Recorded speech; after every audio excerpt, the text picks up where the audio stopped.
Town of the Tall Man. Another abandoned homestead passed by in the dead of night, the rotten buildings illuminated only by the lights of Gareth's beat-up Saturn.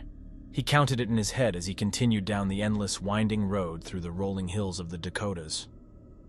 Along the way, he passed the sign informing him he was now entering the reservation.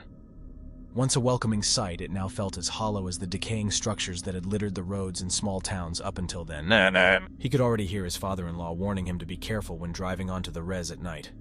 But that didn't matter anymore. At this point, the trip was a formality, a ritual. He knew the route, and he knew the better places to stop.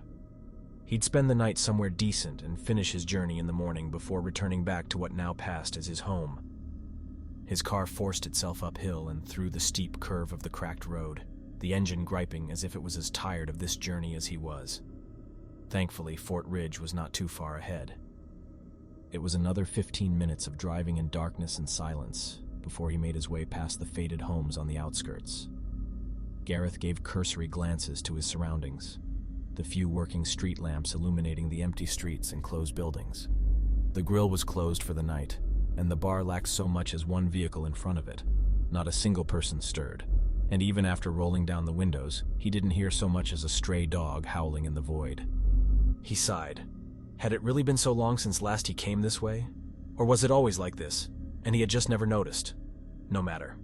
There wasn't anywhere to stay in town itself. All his in-laws had moved to other towns, or off the reservation altogether. He'd drive the extra few minutes to the casino and stop there for the night. The large, looming block of a building revealed itself to him some turns later, the large sign proudly proclaiming its name next to where the town ended and the highway began again.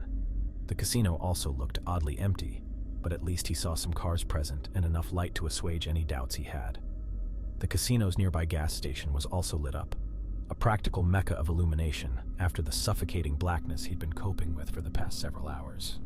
He pulled into the station, stopping by the pumps before getting out to stretch his legs. Nothing but wind blowing across the prairie coupled with a hidden speaker belching out tinny music. He was about to fill up his car but stopped at the sight of the touchscreen monstrosity that had replaced the original gas pump. What exactly had been wrong with the usual buttons and credit card slot that the casino had decided they needed to be extravagant? He was not dealing with this. Too tired, too drained, too empty. He walked to the front doors of the gas station and went inside. The door chime chirped out as he stepped into the fluorescent-lit haven of snacks and sodas, everything stocked and tidy, but the front desk unmanned. "Hello?" he called out, ruffling his unkempt blonde hair to scratch an itch. "Is anyone here? I need $20 on pump 1. No response. Gareth walked further into the store, letting the door shut behind him as he moved to look down the hallway toward the bathrooms. "Not trying to rush you," he said.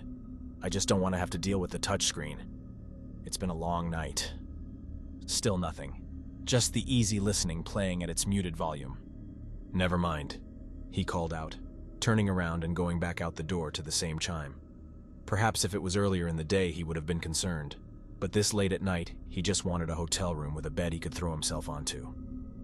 He moved up to the touchscreen, doing his best to figure out how it worked and what magic needed to be performed to get the gas flowing.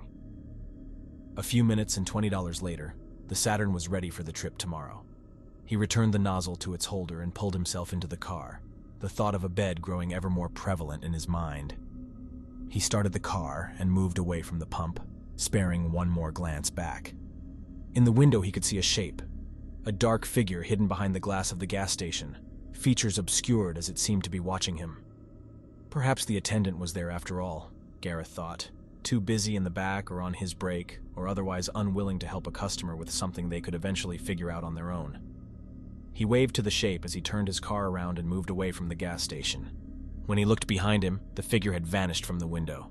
Gareth parked close to the entrance of the hotel side of the casino, pulling himself out with his duffel bag in tow. Countless stars lit up the night sky above him, but still he heard nothing beyond the constant wind racing across the landscape. The wind at night around this town had always unnerved him, but now it truly seemed as if it was trying to speak to him, catch his attention, lure him out into the wilderness to investigate an unusual noise. He forced the thought to the side and hauled himself into the hotel lobby, sighing at the sight of the empty desk before him. He walked up and looked around, then down the nearby hallways, but not a soul could be seen. He rang the bell on the counter and waited. Not a sound from anywhere around him. It had been a while since he had stayed here, but he remembered there always being someone at the desk, and usually some sort of activity. He raised a hand to his chin. Perhaps someone would be at the... He didn't want to go there, but he had to.